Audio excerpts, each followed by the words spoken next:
Assalamualaikum warahmatullahi wabarakatuh. Selamat pagi dan salam sejahtera bagi kita semua. Bapak Ibu sekalian, hari ini sudah hari ketiga ya terkait dengan sosialisasi Anjap dan APK ya, dan di hari kedua dan hari ketiga ini ya kita sudah mulai untuk praktek begitu ya, penginputan Anjap dan APK seperti itu. Nah, mungkin banyak di antara kita ya yang karena belum familiar dengan aplikasinya ya merasa ini sangat membebani begitu ya. Dan ini wajar Bapak Ibu sekalian karena memang Anjap dan APK itu adalah proses yang panjang ya, yang harusnya dilakukan dalam periodik tertentu begitu ya, tidak dilakukan dalam sehari atau 2 hari seperti itu. Dan sekali lagi itu harus dilakukan oleh tim dan juga harus melalui persiapan yang matang begitu, yang panjang. Jadi saya kira wajar kalau kita sehari 2 hari ini ya merasa overload begitu ya. Tetapi Bapak Ibu sekalian, yang terpenting pada proses atau diklat kita ini ya, kita hanya tujuannya adalah bukan menyelesaikan Anjap dan APK di Kabupaten Tangerang dalam kurun waktu 2 hari ini atau 3 hari ini begitu ya. Tetapi sekali lagi hanya sifatnya latihan begitu ya, sehingga suatu saat jika teman-teman dari bagian organisasi maupun BKPSDM ya meminta dokumen Anjap dan APK ya, kemudian ingin melaksanakan kegiatan Anjap dan APK, maka Bapak Ibu sekalian sudah tahu apa yang harus dilakukan seperti itu ya, tentunya dengan persiapan-persiapan yang lebih baik begitu.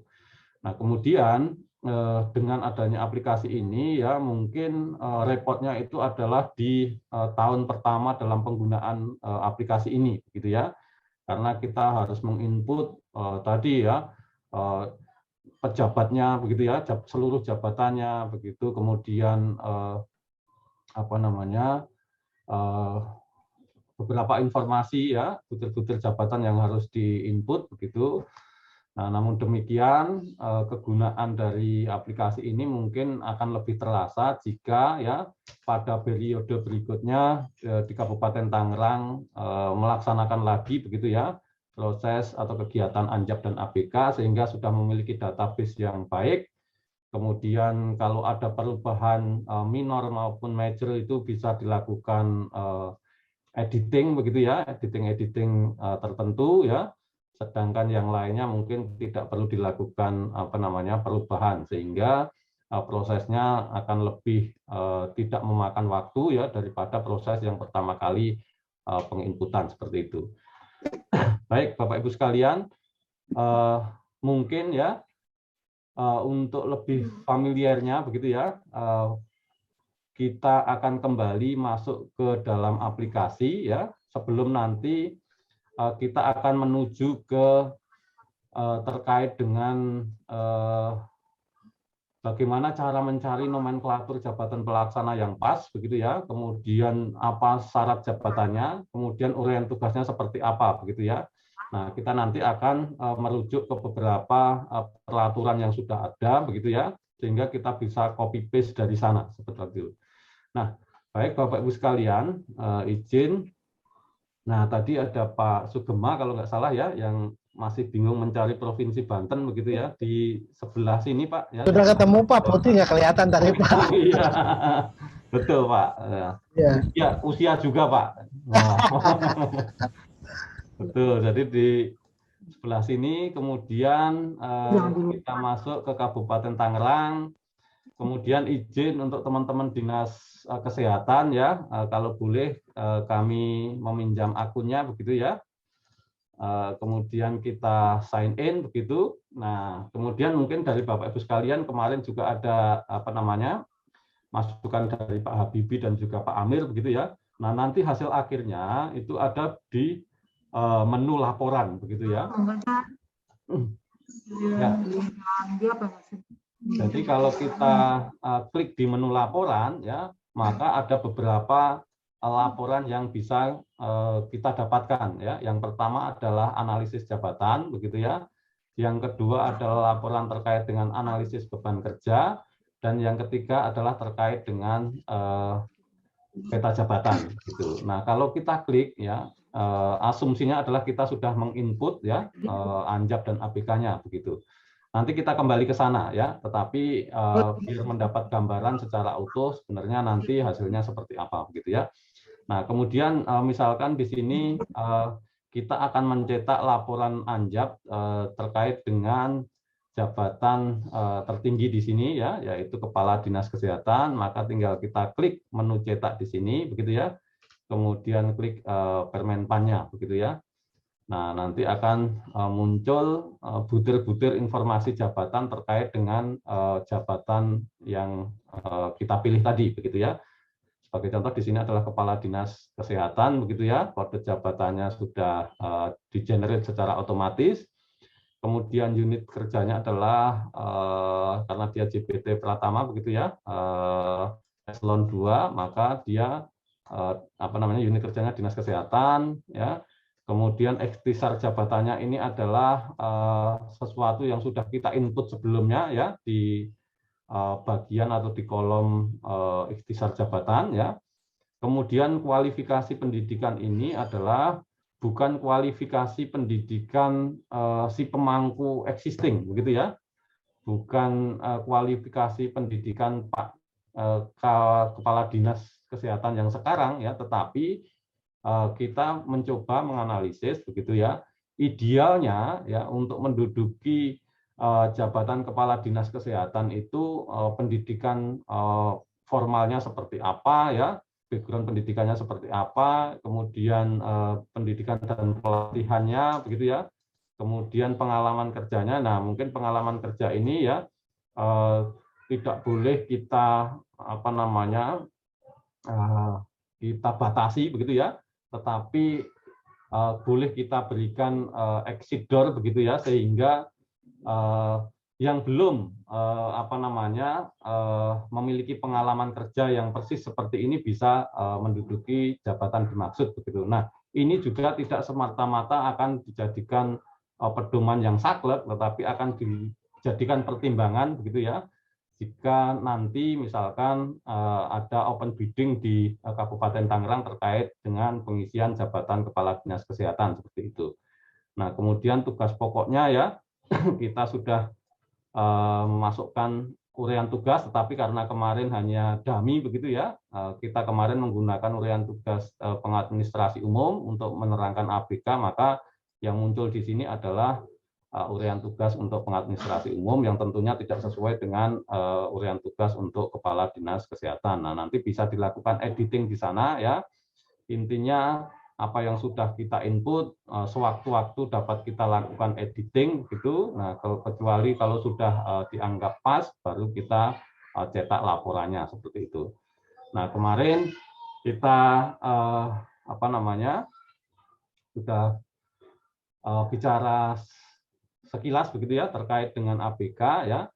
Hasil ini adalah uraian tugasnya. Yang pertama adalah mengagendakan surat masuk, ya. Hasil kerjanya surat masuk, misalkan, ya, agenda surat masuk. Kemudian jumlah hasilnya itu adalah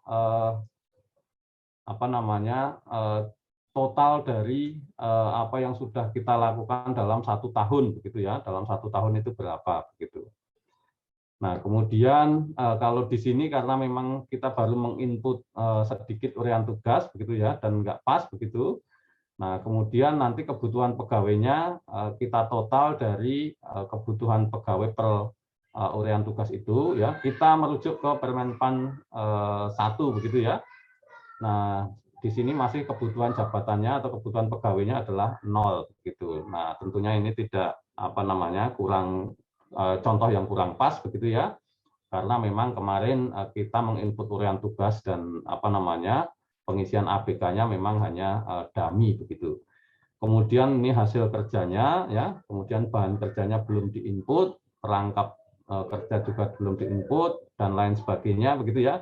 Nah, kemudian kalau kondisi lingkungan ini adalah kondisi lingkungan yang ideal begitu ya, yang harus dimiliki atau harus di set up begitu ya pada dinas kesehatan untuk jabatan kepala dinas kesehatan itu. Mungkin sebagian besar jabatan ya itu tidak memerlukan spesifikasi lingkungan kerja yang khusus begitu ya.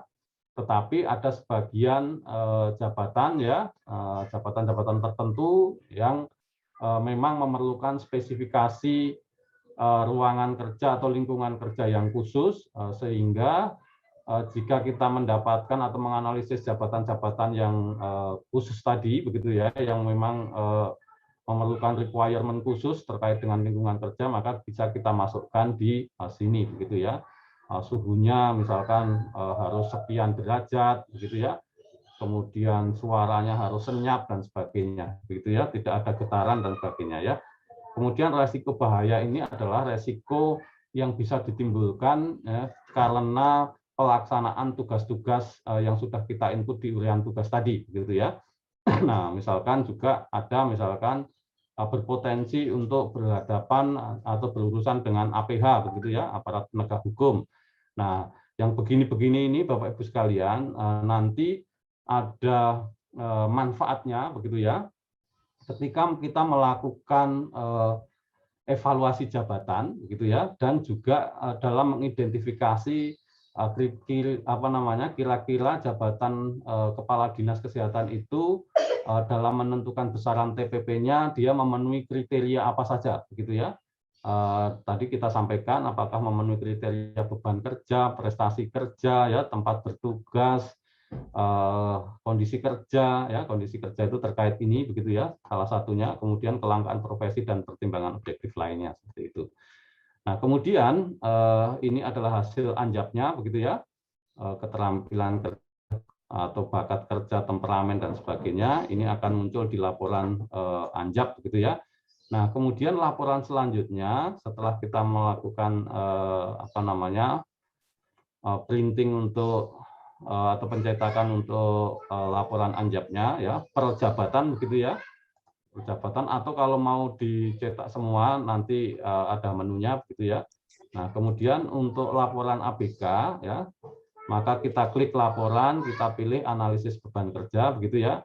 Kemudian untuk mencetak laporannya bisa per jabatan begitu, atau juga bisa per dinas begitu ya. Nah, misalkan per jabatan hasilnya seperti apa ya, kita lihat ya, nanti akan terdownload secara otomatis menjadi file Excel ya di bawah ini ya. Nah, misalkan kita buka, Bapak Ibu sekalian bisa lihat Excel-nya atau masih di aplikasinya? Halo? Masih mengikuti Bapak. Masih di aplikasinya ya Pak ya? Masih lihat aplikasi Pak. Baik, saya share yang lain. Salam. Belum datang. Nah, nanti hasilnya adalah seperti ini begitu ya. Ada form A begitu ya, nama jabatannya adalah kepala dinas, unit organisasinya dinas kesehatan, perangkat daerahnya dinas kesehatan begitu ya. Nah, ini adalah uraian tugas atau rincian kegiatan yang sudah kita input di anjap tadi, begitu ya. Nah, ini satuannya apa, begitu ya, volume kerjanya berapa, norma waktunya berapa, begitu. Nah, ini kalau hasil ABK per per jabatan. Nah, kemudian kalau kita klik di seluruhnya, begitu ya, hasil ABK seluruhnya, maka nanti kita akan ditampilkan begitu ya form E terkait dengan perhitungan kebutuhan pegawai ya, tingkat efisiensi jabatan dan juga prestasi kerja jabatan. Nah, ini akan terinput atau tertampil ya rangkuman dari ABK seluruh perangkat daerah begitu ya. Misalkan unit kerjanya adalah dinas kesehatan ya, ada kepala dinas kesehatan dan sebagainya begitu ya, kepala subbagian perencanaan, di bawahnya ada pengelola data dan sebagainya ya. Nah, nanti ada jumlah beban kerjanya itu berapa per jabatan ya. Kemudian kebutuhan pegawai yang dibutuhkan berapa begitu ya. Misalkan pengolah data itu dibutuhkan 3. Nanti jumlah pegawai yang ada, saya ambil contoh. Dibutuhkan 3. Nah, pegawai yang ada 2, begitu ya. Artinya kekurangan 1, begitu. Nanti di sini ada apa namanya keterangannya, kelebihan atau kekurangan pegawai, begitu ya. Nah, kemudian prestasi jabatannya seperti apa. Nah, itulah yang akan kita gunakan ya. Salah satunya akan kita gunakan sebagai data dalam mengidentifikasi setiap jabatan itu apakah berhak begitu ya masuk kriteria diberikan tambahan penghasilan pegawai dengan kriteria beban kerja. Kalau beban kerjanya di bawah beban kerja normal ya, itu tidak layak untuk diberikan TPP berdasarkan apa namanya kriteria beban kerja. Karena sudah jelas ya di PP 12 tahun 2019 tentang pengelolaan keuangan daerah di pasal 58 ya ayat 1 sampai 6 itu ya ada kriteria-kriteria khusus ya. Ada 6 kriteria yang dapat diambil atau dapat diberikan ya kepada setiap jabatan begitu ya dalam pemberian TPP. Nah, definisinya juga sangat jelas ya, diberikan kriteria beban kerja kalau melebihi beban kerja normal. Nah, gimana beban kerja normal itu? Kita tahu beban kerja normal itu ya adalah kalau kita bekerja ya 1.200 jam atau 1.250 jam ya tergantung allowance yang diambil dalam 1 tahun. Kalau gelas itu ya terisi kapasitasnya full yaitu 1.200 liter atau 1.250 liter begitu ya. Artinya dibutuhkan pegawai itu normal begitu, dibutuhkan pegawai 1. Tetapi kalau dibutuhkan pegawai misalkan hasilnya 1,1 begitu ya, artinya dia sebenarnya overload melebihi kapasitas atau apa namanya beban kerjanya melebihi beban kerja normal gitu. Tetapi kalau di bawah itu misalkan hasilnya adalah 0,9, 0,8, 0,7 begitu kan. Itu artinya masih di bawah beban kerja normal dan tidak layak diberikan tambahan penghasilan berdasarkan kriteria beban kerja. Mungkin boleh diberikan kriteria yang lain gitu ya, TPP yang lain, tetapi untuk beban kerja seharusnya tidak diberikan begitu ya. Nah, inilah yang sebenarnya teman-teman sekalian harus paham ya. Kemudian nanti tim yang apa namanya melakukan perhitungan terkait dengan tambahan penghasilan ya, ada tim dari bagian organisasi, ada dari BKP SDM, ada dari BPKAD dan lain sebagainya begitu ya, dan inspektorat begitu, itu akan bisa menjelaskan ya kalau terjadi dispute internal begitu ya. Misalkan buruh Dianje protes, loh kok saya TPP-nya dapatnya cuma sekian begitu ya. Nah, itu bisa dijelaskan oh karena buruh Dianje ya tidak mendapatkan tambahan penghasilan berdasarkan kriteria beban kerja. Karena apa? Berdasarkan hasil ABK-nya itu masih di bawah 1 begitu ya. Idealnya itu kan 1, beban kerjanya 1.200 liter begitu ya. Buruh Dianje mampu menampung 1.200 liter begitu, itu artinya apa namanya pas begitu. Tetapi kalau buruh Dianje hanya menampung 1.000 liter, padahal kapasitas buruh Dianje itu 1.200 liter begitu ya, artinya beban kerja buruh Dianje itu masih di bawah normal begitu ya, meskipun apa namanya bisa dibulatkan menjadi 1 untuk kebutuhan pegawai, tetapi kalau terkait dengan beban kerja masih di bawah beban kerja normal gitu ya. Nah, kemudian kalau buruh Dianje misalkan menampung air tadi 1.210 liter gitu ya. Padahal normalnya kapasitasnya adalah 1.200 liter. Artinya apa? Ibu kelebihan 10 liter. Artinya beban kerja ibu adalah beban kerja di atas beban kerja normal dan itu layak begitu ya diberikan tambahan penghasilan pegawai berdasarkan kriteria beban kerja. Saya kira seperti itu. Nah, ini yang harus dipahami juga oleh seluruh pegawai sehingga teman-teman tim apa namanya TPP begitu ya, ada tim dari bagian organisasi, ada dari BKP SDM dan juga ada dari apa namanya BPKAD maupun inspektorat ya bisa menjelaskan terkait dengan hal ini begitu ya. Jadi kalau boleh sharing ya, banyak Pemda begitu ya, yang dalam mengidentifikasi itu tidak berdasarkan data begitu ya, data yang bisa dipertanggungjawabkan begitu ya, data yang menguatkan begitu. Nah, ini tim inspektorat juga harusnya mengawal ini begitu ya. Jadi dalam pemberian TPP itu yang pertama ya, keadilan pertama kemarin sudah selesai di kelas jabatan begitu ya. Antar jabatan yang berbeda, ruang lingkup pekerjaannya, antar jabatan yang berbeda, pengetahuan yang dibutuhkan, dampak program yang dihasilkan, resiko bahaya dan sebagainya, maka kelasnya pun berbeda-beda begitu ya.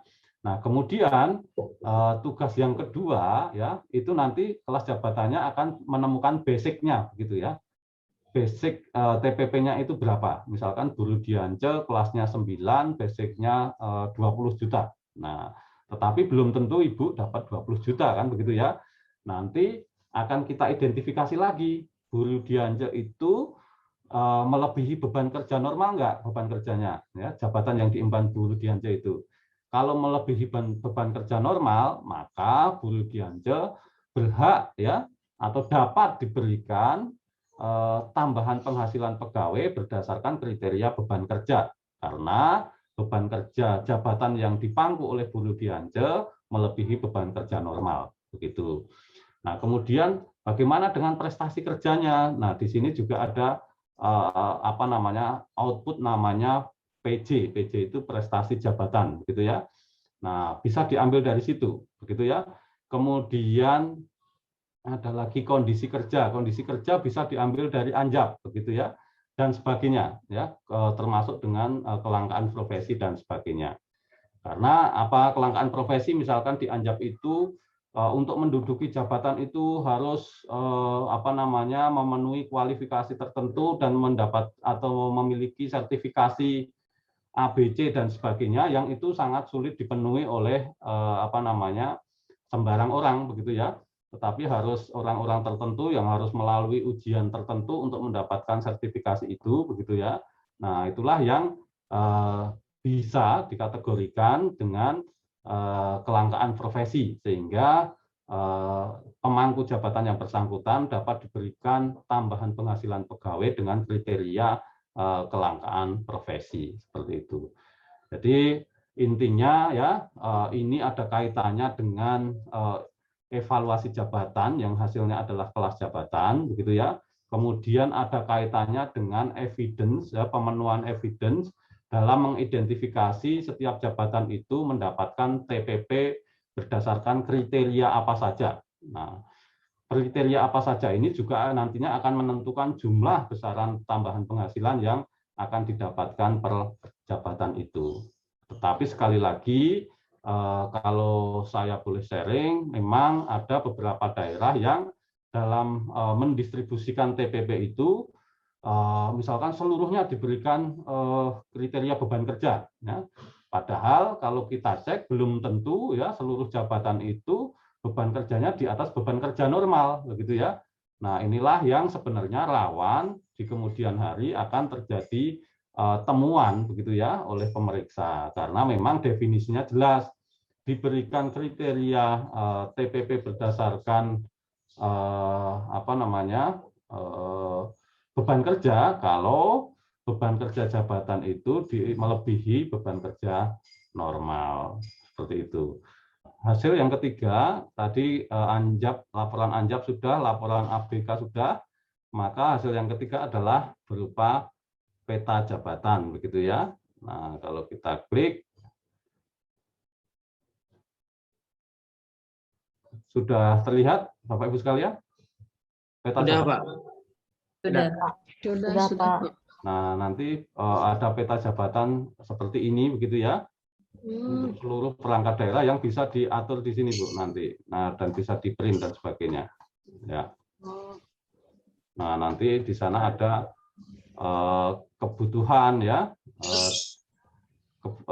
misalkan perawat mahir, perawat terampil itu kelasnya berapa, kebutuhannya berapa dan sebagainya gitu.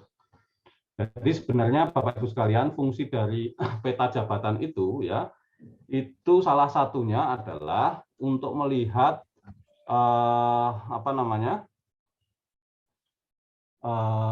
kekuatan pegawai di situ, begitu ya. Misalkan saya mau mutasi ke bagian organisasi Seda Kabupaten Tangerang, ya, jabatan saya analis jabatan misalkan ya, maka harus dilihat dulu di Kabupaten Tangerang, di Seda, di biro organisasi, bagian organisasi itu ada nggak di peta jabatannya itu membutuhkan jabatan analis jabatan, gitu ya. Nah, kalau nggak ada, saya seharusnya tidak boleh pindah ke sana, tidak bisa, gitu ya. Nah, tetapi kalau di sana memang di peta jabatannya ada, ya, kemudian memang kebutuhannya masih memungkinkan, begitu ya, maka oleh BKN akan diberikan rekomendasi untuk dapat diproses ke sana, begitu. Nah, itulah fungsinya, makanya ANJAP dan APK ya. Salah satunya adalah untuk kebutuhan tadi mutasi pegawai itu. Jadi Bapak Ibu sekalian, kalau mutasi pegawai ya dari unit yang satu ke unit yang lain secara internal ataupun dari kabupaten yang satu ke kabupaten yang lain atau ke kota yang lain atau ke provinsi ya, maka akan dilihat yang pertama adalah peta jabatannya itu memungkinkan tidak Ibu untuk menduduki jabatan yang sama di sana begitu ya, atau yang lain di sana begitu. Kemudian secara kebutuhannya itu masih membutuhkan atau tidak, seperti itu. Saya kira ini untuk sebagai pemanasan. Sebenarnya perhitungan ABK itu dianggap rumit dan sebagainya, tapi sebenarnya tadi kita sudah praktek bersama-sama begitu ya. Ternyata untuk perhitungan ABK itu sebenarnya sederhana begitu ya. Jadi kalau kita ibaratkan, nah sebenarnya jabatan itu seperti keran air, gitu ya. Nah, misalkan pengadministrasi umum. Nah, pengadministrasi umum lah itu yang kita ibaratkan dengan keran air, gitu. Kemudian air yang melewati keran itu, yaitu uraian tugasnya tadi ya, baik itu mengagendakan surat masuk, surat keluar dan sebagainya itulah yang dinamakan dengan workload-nya, begitu ya. Jadi volume dari uraian tugas tadi yang dinamakan dengan workload atau beban kerja. Nah, kemudian cara menghitung kebutuhan pegawainya, gitu ya, adalah dengan melakukan penakaran ulang, ya, air yang melewati keran tadi, ya, totalnya itu ada berapa liter, gitu ya. Kemudian kita bagi dengan atau kita takar dengan gelas-gelas tadi, yang ukurannya sebenarnya satu gelas itu atau satu botol itu adalah 1.250 liter atau 1.200 liter ya dalam 1 tahun gitu. Oh, ternyata setelah dilakukan penakaran ulang ya, air yang melewati keran pengadministrasi umum tadi ya sebenarnya bisa ditampung ya hanya 3 gelas misalkan. Padahal yang ada adalah 6 gelas. Jadi butuhnya 3, adanya 6, berarti kelebihan 3. Begitu juga sebaliknya ya, bisa jadi ya setelah dilakukan penakaran ulang butuhnya 4 gelas, adanya 2 gelas ya.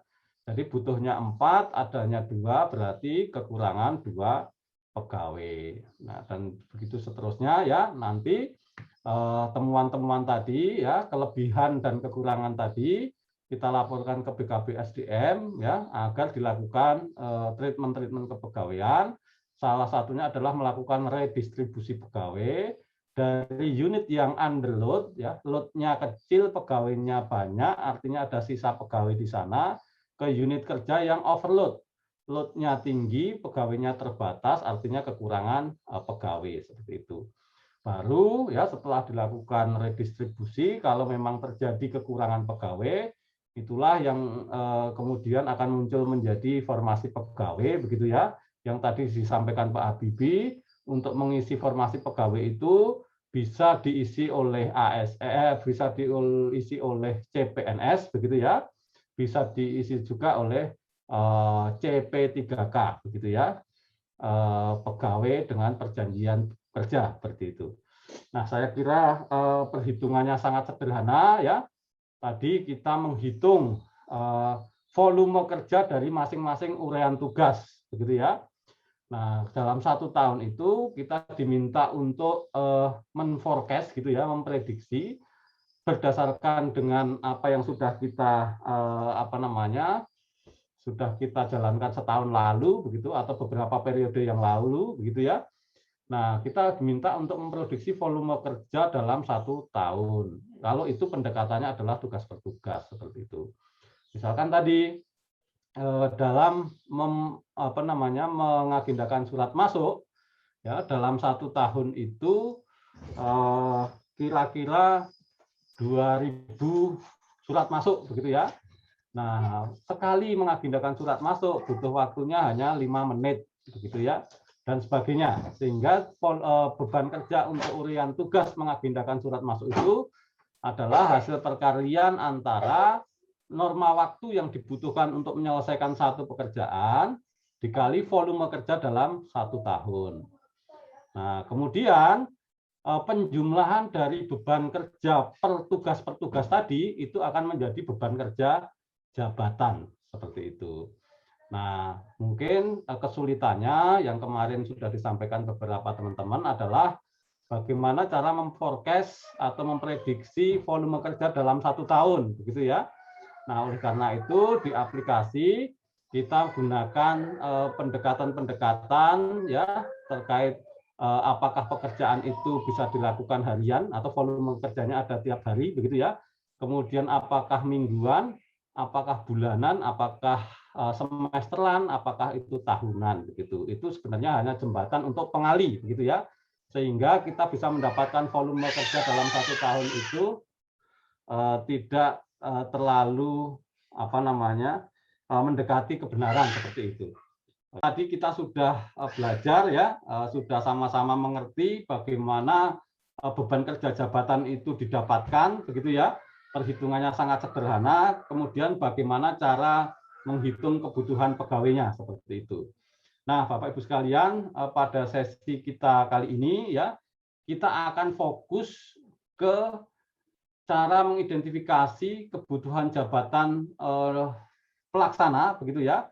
Kemudian ikhtisar jabatannya seperti apa, kemudian syarat jabatannya seperti apa begitu ya. Kemudian uraian tugasnya seperti apa begitu. Bagaimana kita cara mendapatkan kisi-kisi terkait dengan uraian tugas, syarat jabatan dan juga ikhtisar jabatan dari jabatan pelaksana begitu. Baik Bapak Ibu sekalian ya, terkait dengan nomenklatur jabatan pelaksana begitu ya. Saya sampaikan kemarin bahwa untuk nomenklatur jabatan struktural ya, kalau belum ada pedoman nomenklatur ya dari instansi terkait dengan pembinaan suatu urusan, maka bisa berbeda-beda antara daerah yang satu dengan daerah yang lain. Tetapi untuk jabatan fungsional dan jabatan pelaksana ini sifatnya nasional, begitu ya. Nomenklaturnya sama, jadi tidak ada nomenklatur yang berbeda ya di satu daerah dengan daerah yang lain terkait dengan nomenklatur jabatan fungsional dan juga jabatan pelaksana. Nah, Bapak Ibu sekalian, batu penjuru begitu atau reference kita ya kalau terkait dengan nomenklatur jabatan pelaksana itu ada di Permen PAN RB begitu ya, Peraturan Menteri Pendayagunaan Aparatur Negara dan Reformasi Birokrasi nomor 41 tahun 2018 tentang nomenklatur jabatan pelaksana bagi pegawai negeri sipil di lingkungan instansi pemerintah. Ya, jadi nanti Bapak Ibu sekalian ya sembari bersama-sama mengikuti Zoom ini begitu ya. Nanti bisa buka browser ya di browsernya masing-masing, di laptopnya masing-masing, kemudian diketik Permen PAN RB nomor 41 tahun 2018 begitu ya. Nah, nanti dilihat begitu di-download sehingga kita bisa mendapatkan dokumen terkait dengan pedoman nomenklatur jabatan pelaksana begitu ya bagi pegawai negeri sipil di lingkungan instansi pemerintah. Jadi, dalam mengidentifikasi kebutuhan jabatan pelaksana nanti ya nomenklatur atau namanya harus sama ya dengan salah satu yang ada di pedoman nomenklatur jabatan pelaksana ini gitu. Nah, kalau kita lihat ya, izin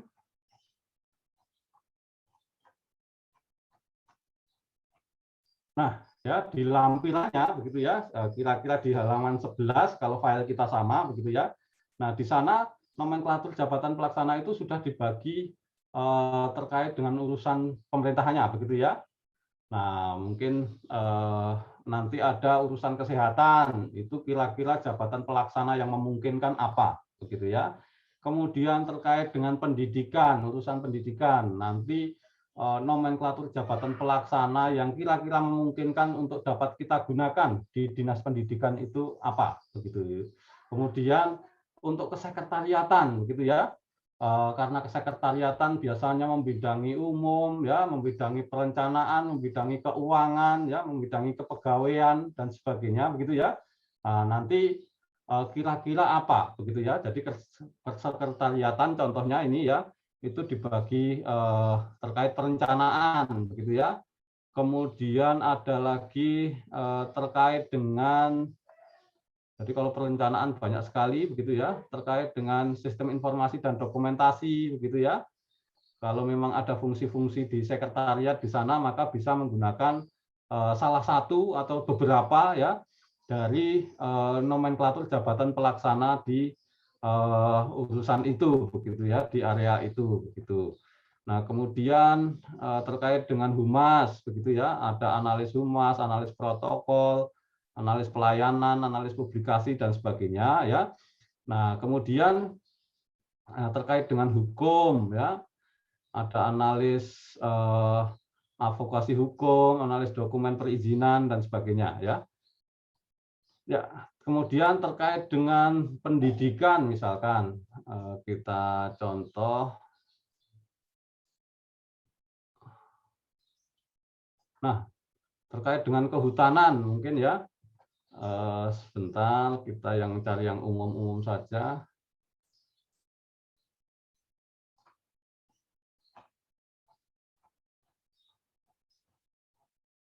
Nah, atau ya yang paling mudah Bapak Ibu sekalian ya bisa menggunakan Ctrl Find ya, Ctrl F gitu ya. Silahkan misalkan kesehatan ya. Kesehatan, ada penyuluh kesehatan ya, ada next lagi mungkin ya, ada pengelola sarana kesehatan lingkungan dan sebagainya begitu. Nah, kemudian di sebelah kanannya begitu ya. Izin di sebelah kanannya nanti ada kualifikasi pendidikan minimal. Nah, ini adalah kualifikasi pendidikan minimal, contoh analis standar biaya. Itu kualifikasi pendidikannya adalah strata 1 atau D4 begitu ya, di bidang akuntansi, ekonomi pembangunan, kebijakan publik, hukum, ekonomi, pemerintahan, administrasi atau bidang lain yang relevan. Nah, bidang lain yang relevan ini adalah salah satu eksidor begitu ya. Jika di suatu daerah begitu apa namanya SDM-nya ya untuk kualifikasi pendidikan yang sudah disebutkan tadi tidak terpenuhi, maka bisa ada eksidor begitu ya untuk mendapatkan SDM begitu ya, tetapi dengan kualifikasi pendidikan lain, tetapi yang masih relevan dengan apa namanya tugas-tugas dari jabatan analis standar biaya ini seperti itu. Jadi kemarin kita contohkan kalau di kami ya dulu ya ada sebagian di antara teman-teman kami yang sudah senior begitu ya, kemudian memang sudah kompeten tetapi pendidikannya masih SMA begitu ya. Nah, untuk memuliakan mereka waktu itu kami tempatkan di jabatan pelaksana sekelas analis. Tujuannya apa? Tujuannya agar mendapatkan kelas jabatan yang tinggi begitu ya, 7, dan mendapatkan tunjangan kinerja yang tinggi begitu. Ternyata niat baik kami itu begitu ya untuk memuliakan mereka itu di perjalanannya ada beberapa temuan begitu ya, sehingga akhirnya kami harus mengembalikan dan menempatkan kembali teman-teman kami yang senior tetapi pendidikannya masih SMA tadi ke dalam jabatan-jabatan pelaksana dengan kualifikasi pendidikan minimal yang sesuai seperti itu. Nah, Bapak Ibu sekalian, sudah bisa di-download Ada yang belum dapat?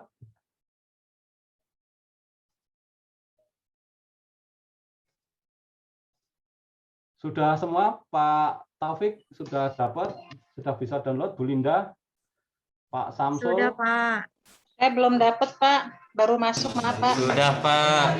Ya, Bu Diah sudah pasti punya ini, Bu. Ya. Itu 41 ya, Pak? Ya, Pelaksana. 41 tahun 2018 ya kalau nggak salah ya. Siap, Pak. Ya, tentang nomenklatur jabatan pelaksana bagi instansi pemerintah gitu ya. Siap, Pak. Jadi saya kira kita sudah clear begitu ya Bu ya, terkait dengan proses Anjab, terutama dalam mengidentifikasi kebutuhan jabatan pelaksana begitu ya. Nomenklaturnya kita harus merujuk ke Permen-Pan 41 tahun 2018 ini begitu ya. Tidak bisa lagi kita merumuskan sendiri ya terkait dengan nomenklatur jabatan pelaksana maupun fungsional begitu ya.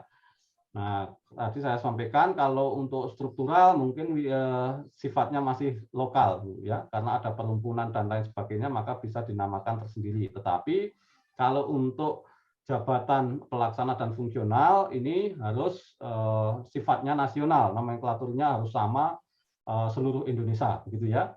Jadi untuk jabatan pelaksana silahkan untuk nomenklaturnya bisa merujuk ke Permen-Pan 41 tahun 2018 begitu ya. Nanti di sana dibagi per urusan-urusan ya.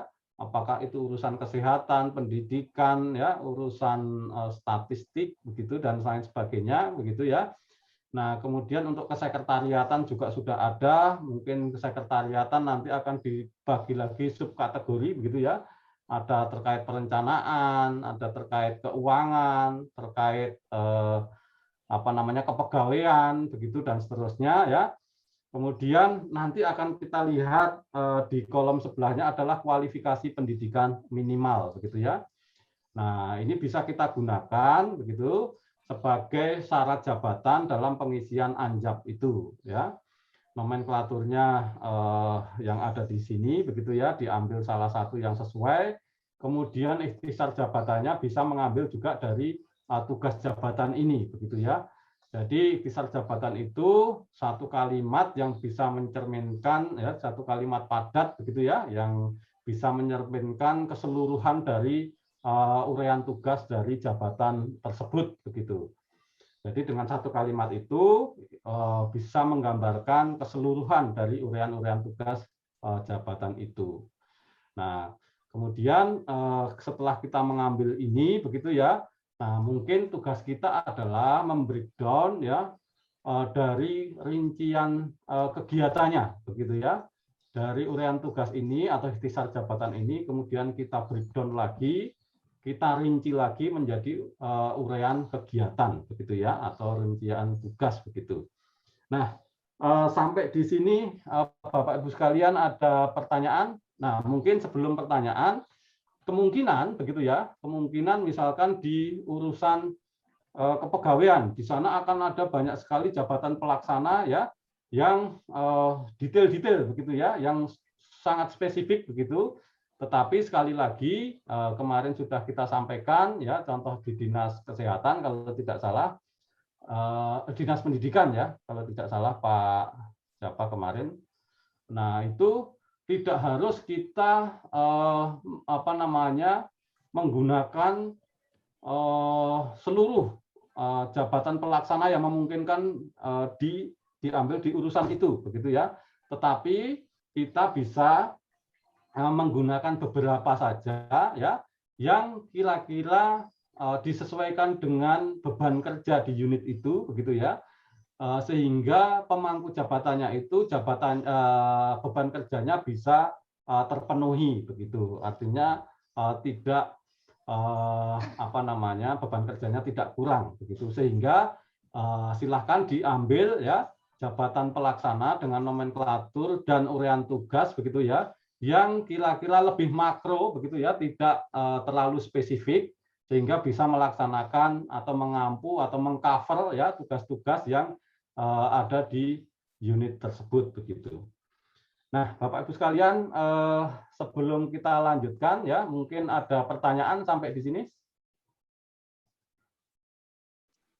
Pak, izin Pak, Silakan Pak Taufik. yang Permenpan ini berlaku untuk semua ASN kan Pak ya, baik CPNS maupun P3K. Baik, kalau kita lihat ya di judulnya itu hanya untuk PNS ya Pak ya. Nah, tetapi mestinya kami tadi konfirmasi ke kantor juga sedang menyiapkan terkait dengan apa namanya rencana rekrutmen P3K ya, tetapi juga menggunakan nomenklatur jabatan-jabatan yang ada di apa namanya di lingkungan Kementerian Dalam Negeri yang ada, yaitu jabatan pelaksana seperti itu. Tetapi kalau kita lihat di sini judulnya karena mungkin masih di 2018 ya, mestinya juga sudah ya. Di sini adalah nomenklatur jabatan pelaksana bagi pegawai negeri sipil ya di lingkungan instansi pemerintah. Nah, artinya kita tahu kalau ASN ada dua jenis jabatan begitu ya Pak ya, pegawai negeri sipil dan P3K atau pegawai dengan perjanjian kerja seperti itu. Tetapi monggo mungkin nanti teman-teman dari bagian organisasi dan juga BKPSDM ya bisa memberikan pencerahan ya terkait apakah jabatan pelaksana ini bisa digunakan juga begitu ya untuk P3K. Nah, sepertinya bisa Pak, tetapi mungkin perlu dikonfirmasi ulang sehingga apa yang saya sampaikan tidak menjerumuskan Bapak Ibu sekalian seperti itu. Iya, soalnya kan tahun depan informasinya rencananya kan nerima PNS nih kalau untuk kabupaten Pak ya. Jadi menerimanya P3K. Betul. Ya, mungkin kita akan mencari jabatan yang sesuai dengan peraturan berlaku gitu Pak. Makasih, Betul Pak. Mungkin kalau belum ada apa namanya pedoman nomenklatur untuk jabatan P3K, mungkin bisa diambil dari yang jabatan pelaksana ini Pak. Ya, Karena apa? Karena ASN, setiap ASN harus menduduki jabatan tertentu begitu Pak ya. Baik itu P3K maupun PNS, artinya harus ada jabatan tertentu ya. Nah, sementara ini kalau yang kita lihat adalah nomenklatur jabatan pelaksana. Jadi selama itu belum ada pedoman tertentu yang khusus yang mengatur terkait P3K, mungkin ini bisa digunakan begitu. Mungkin Bu Diah bisa memberikan ini Bu pandangan lain begitu terkait dengan nomenklatur untuk P3K, apakah sama begitu ya yang sudah diinput di informasi atau di apa namanya Pak Habibie mungkin waktu mengajukan formasi untuk P3K tahun ini, ya, mungkin apakah menggunakan nomenklatur jabatan pelaksana atau mungkin ada nomenklatur yang lain pedomannya, Pak? Silakan mungkin Bu Dia dulu baru Pak Habibie. Baik Pak, memang apa namanya nomenklatur untuk P3K itu belum ada Pak sampai dengan saat ini. Jadi kemarin-kemarin pun BKPSDM kebetulan selalu berkoordinasi ya Pak dengan bagian organisasi. Itu memang masih dengan yang ini Pak, jabatan yang sekarang yang apa Permenpan 41 ini tahun 2018. Karena sama Pak katanya apa namanya sebenarnya sama-sama ASN gitu, cuman beda ini aja, satu apa PNS, satu lagi P3K. Baik, terima kasih. Mungkin Pak Habibie ada yang perlu disampaikan? Sudah diwakili sama Bu Diah, Pak. Ya, baik. Jadi memang mohon izin Pak. Ya, silakan Pak Sugema.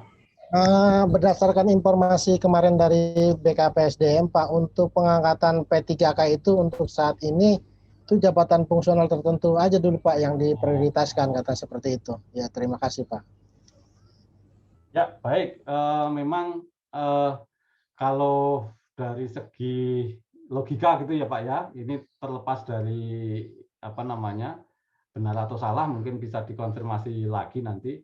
Memang P3K itu diharapkan ya bisa menduduki jabatan-jabatan yang kualifikasinya memiliki kompetensi-kompetensi khusus begitu ya. Saya contohkan tadi ya, ada seorang pejabat yang menduduki dirjen ya di kementerian lembaga tertentu begitu ya, karena statusnya non PNS begitu ya, tidak memiliki background PNS sebelumnya, tetapi pernah bekerja di suatu instansi yang cukup bagus begitu ya, memiliki kompetensi yang bagus, ya, misalkan di perusahaan-perusahaan internasional atau BUMN dan sebagainya, ya, sehingga kompetensi itu jarang dimiliki oleh teman-teman PNS yang ada sekarang ini, begitu ya, sehingga dirasa perlu untuk dirasa pas, ya, untuk mengenerate lingkungan kerja dengan budaya kerja yang seperti itu mungkin ya, dengan keahlian-keahliannya, maka pada waktu open bidding yang bersangkutan bisa menang dan sebagainya, sehingga menduduki jabatan seperti dirjen begitu ya, atau deputi di kementerian lembaga begitu, sehingga statusnya adalah P3K seperti itu. Nah, mungkin yang disampaikan Pak Sugeng tadi ada hubungannya begitu ya. Kalau jabatan fungsional memang adalah jabatan-jabatan keahlian begitu ya, sehingga kalau P3K itu diharapkan tadi memiliki kompetensi yang mumpuni begitu, sehingga bisa memberikan kontribusi yang lebih kepada instansi kita begitu. Tetapi nanti mungkin perlu dikonfirmasi ulang, Pak, apakah hanya fungsional saja atau fungsional dan pelaksana. Tetapi kalau fungsional juga masuk akal, Pak, karena fungsional adalah jabatan yang berdasarkan keahlian tertentu seperti itu. Bisa kita lanjutkan, Bapak Ibu sekalian? Ya, silakan, Pak. Baik, jadi tadi kita sudah sepakat ya untuk mengidentifikasi kebutuhan jabatan pelaksana, begitu ya. Kita merujuknya ke Peraturan Menteri PAN dan RB nomor 41 tahun 2018, begitu ya. Tidak boleh meng-create atau membangun nomenklatur tersendiri ya, karena memang sifatnya adalah nasional. Kemudian untuk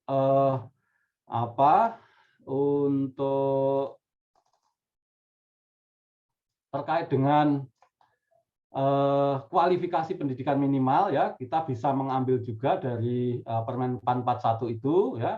Kemudian tugas jabatan atau ikhtisar jabatannya bisa kita ambil juga dari Permen PAN 41 ini. Nah, pertanyaannya adalah kemudian bagaimana cara membuat secara detail uraian tugasnya, begitu ya, membreakdown dari tugas jabatan itu menjadi beberapa rincian tugas atau rincian kegiatan, begitu ya. Nah, kita bisa mengambil bantuan, begitu ya, dengan merujuk ke kamus jabatan yang sudah dikeluarkan oleh BKN. Ini memang sudah lama, begitu ya Bu ya, tahun 2013. Tetapi waktu itu nomenklaturnya masih jabatan fungsional umum ya.